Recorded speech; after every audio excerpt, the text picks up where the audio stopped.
Vivos, vivos, vivos, vivos tus recuerdos. Muy vivos, No muy me vivos. Y digas sobre por todo, qué. con quien voy a estar platicando en lo que vas a ver. En Bambalinas hablábamos de Hugo Gutiérrez Vega. Del queridísimo maestro. El que hizo- Mi él era maestro. director de la Jornada Cultural, del periódico La Sí, Jornada. ajá. Y yo voy a platicar con Luis Tobar, el actual director, de un Muy personaje excepcional. Se llama Juan Rulfo, imagínate. Oh, pobre. Tengo muchísimos recuerdos de Juan Rulfo y ojalá pueda encontrar uno o dos interesantes. Yo vivía durante unos 5 años frente a la casa de Arriola, que era su amigo desde Zapotlán el Grande, dos jaliscienses magníficos. Y ellos jugaban ajedrez y ping-pong. Y en la calle donde yo vivía, que se llamaba Río de la Plata, en una esquina, bueno, a la mitad vivía Enrique Rocha, Juan Rulfo vivía en otro lado en aquel entonces, en Insurgentes, Arriola frente a mi recámara y Archibaldo Burns en la otra esquina de Reforma, que había sido novio de Elena Garro, esposa de Octavio Paz, ¿no? Entonces, era una calle muy interesante para jugar ping-pong y jugar ajedrez, ¿no? Pero lo curioso es que volví a ser luego ya muy vecino de Rulfo, y Rulfo se pasaba las tardes, él trabajaba en el Instituto Indigenista, se pasaba las tardes en una librería vendiendo discos gratis, nada más te recomendaba, ¿no? Frente al Teatro de los Insurgentes. Y entonces la tarde ahí estaba Rulfo, gratis, recomendando libros, recomendando discos. ¿Qué año era? Esto sería más o menos por los 80, por ahí, ¿no? Por los 80. Y entonces, como él vivía también a unas cuadras del Instituto Indigenista, en la tarde se iba ahí y me decía que él no oía música hasta nada más prebarrocas, los prebarrocos. Hasta ahí llegaba. Hasta ahí llegaba, que le gustaba mucho la música renacentista, la música gregoriana, y yo dije, ay, qué hombre más no, qué cosa tan tremenda. O qué aburrido podrían Pues, pensar otros, No, me pareció un acto de esnovismo. Cuando yo ya llegué a esta edad, más o menos, yo hace como 10 años que no escucho más que prebarrocos en mi casa. Y a la cumbia. No, la cumbia aquí. No, ahí la calas y los gritos, dices. no los aguanto. Ajá. Pero me di cuenta ¿No que te con la gusta edad... calas? No, en mi recámara no. En tu recámara. En mi recámara es demasiado grito. Ok. Nada más, como decía Rulfo, música gregoriana o renacentista.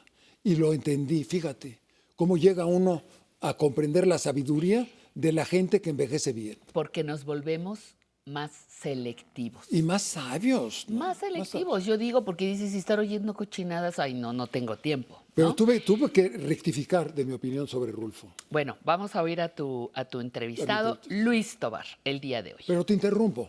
Vamos a hablar del gran Rulfo, que es un gran fotógrafo. Dejó más de 3,000 fotografías. Ok, Rulfo, el fotógrafo, como tema de conversación.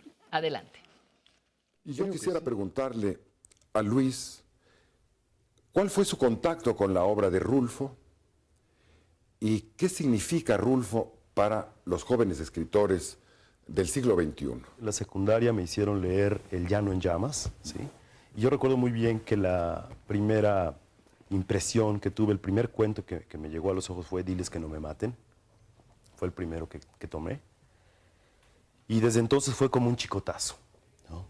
Claro que cuando uno tiene 15 años y está en secundaria no se le importa mucho, casi nada de lo que lee. Después vino digamos que una segunda repasada a esto, pero eso ya fue con Pedro Páramo. Esto a mí personalmente me sucedió a los 17 años, en unas circunstancias muy curiosas. Ya no fue una lectura escolar, fue una lectura por mi cuenta, y ahí sí fue más que un chicotazo, fue como una revelación o algo por el estilo. Tendría que decirse algo muy epifánico aquí porque el acercamiento con Pedro Páramo y el conocimiento en directo, sin asideros, más allá de la lectura previa y de secundaria del Llano en Llamas, no tenían, creo que para mi fortuna, toda esa aura de entre fama, mito y casi obligación de decir esto es bueno, como puede sucederle a algunas generaciones. Y fue una lectura pura, quiero decir en ese sentido, si se puede decir que es pura alguna cosa. Y entonces fue absolutamente maravilloso acercarse a Pedro Páramo. Y a mí personalmente me ocurrió, y me sigue ocurriendo hasta la fecha, que no puedo leer Pedro Páramo sino de una sola sentada. No, la importancia de Juan Rulfo y de su obra es absoluta. Es la importancia más grande que puede tener un autor por todo lo que estás mencionando.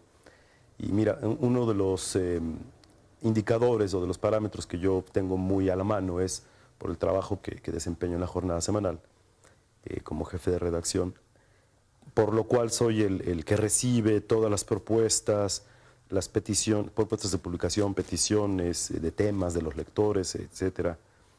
Y Juan Rulfo siempre está presente, ¿sí? Siempre alguien quiere decir algo de Juan Rulfo, siempre alguien tiene algo más que aportar en cuanto a reflexiones sobre su obra, bien sea desde la perspectiva filológica o desde la perspectiva semántica o desde de la historia de la literatura o de cualquier otra vertiente que tú puedas imaginarte.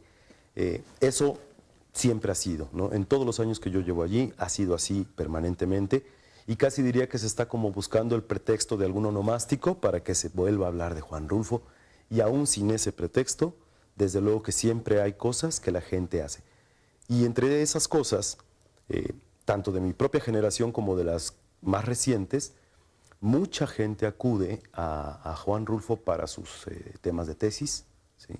Para la elaboración de sus tesis de licenciatura o de maestría o de lo que sea, y entonces siguen abordándolo. En el caso de mi generación, la importancia de Juan Rulfo y de conocer su obra creo que fue para muchos muy similar a la mía.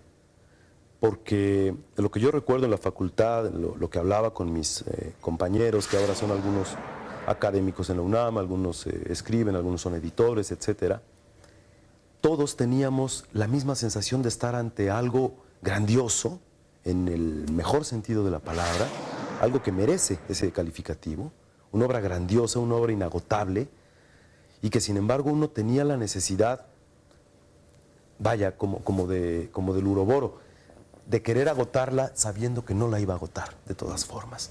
Porque uno puede volver N veces a leer a Juan Rulfo y es como si lo leyera siempre la primera vez. Eso creo que lo sabe cualquiera que haya sentido ese golpazo intelectual.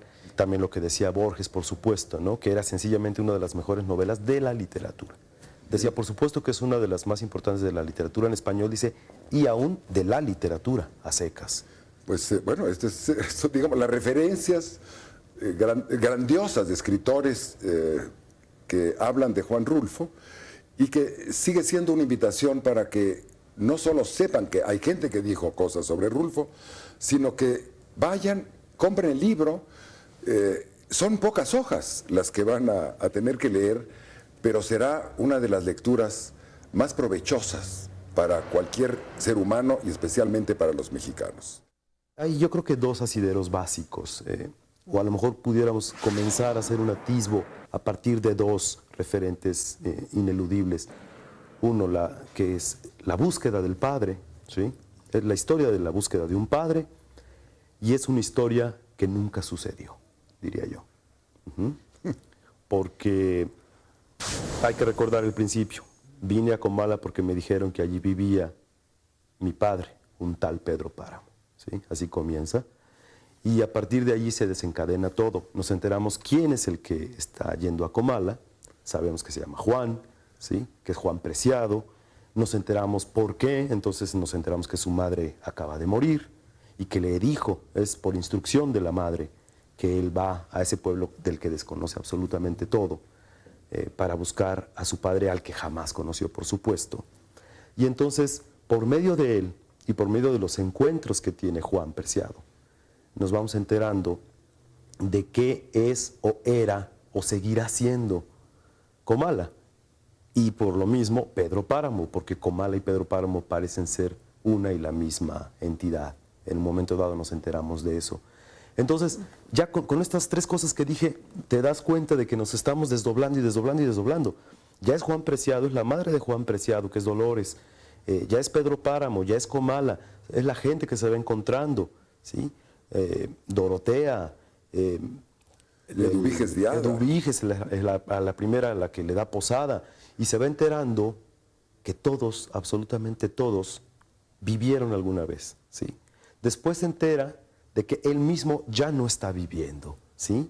Pero de eso uno como lector se va enterando paulatinamente, aunque desde el principio toda la obra está permeada de un aire o de una atmósfera ominosa de estancamiento, que es algo que Juan Rulfo maravillosamente va diciendo con esta forma de narrar extraordinaria donde los elementos, la tierra, el viento, las nubes, la naturaleza, el agua sobre todo, van puntuando en la novela este como estatismo espiritual, ¿no? Esta como estacionalidad del alma que sin embargo está buscando moverse por alguna razón, como la del mismo Juan Preciado. Entonces uno no mira nada más con los ojos de él, uno va mirando con los ojos de todos los demás, porque cada vez se va abriendo más y más y más la historia de Pedro Páramo, desde que era niño, ¿sí?, hasta que se convierte en el cacique del pueblo, cómo se va apropiando de las tierras de los vecinos, cómo se va volviendo a la vez temido y admirado, ¿sí? Y volvemos otra vez al tema del padre y su búsqueda, que ya no es nada más la de Juan Preciado, sino que es una búsqueda idiosincrásica, ¿sí?, mexicana, diría yo. ¿Cuál es el amor de Pedro Páramo? Susana San Juan, desde luego. ¿Y cuál es esa historia? Bueno, es tremenda porque resulta que a Susana San Juan, él la conoció de niño, Pedro Páramo, y él asegura, pero a nadie le consta salvo a él, porque ni siquiera Susana San Juan se atreve a decir si eso es verdad o no, que ellos desde niños se bañaban juntos, ¿sí?, que jugaban juntos. La veía desnuda. Que la veía desnuda, que miraban el cielo juntos, etc. Entonces él tiene un recuerdo, diríase, primigenio de esa mujer. Para él es la mujer original. ¿Sí? Eva. Sí, es su Eva. Y él como cacique, como gente que quiere reinventar y refundar el pueblo, pues es un Adán, desde luego. Entonces ahí hay un mito originario, ¿sí?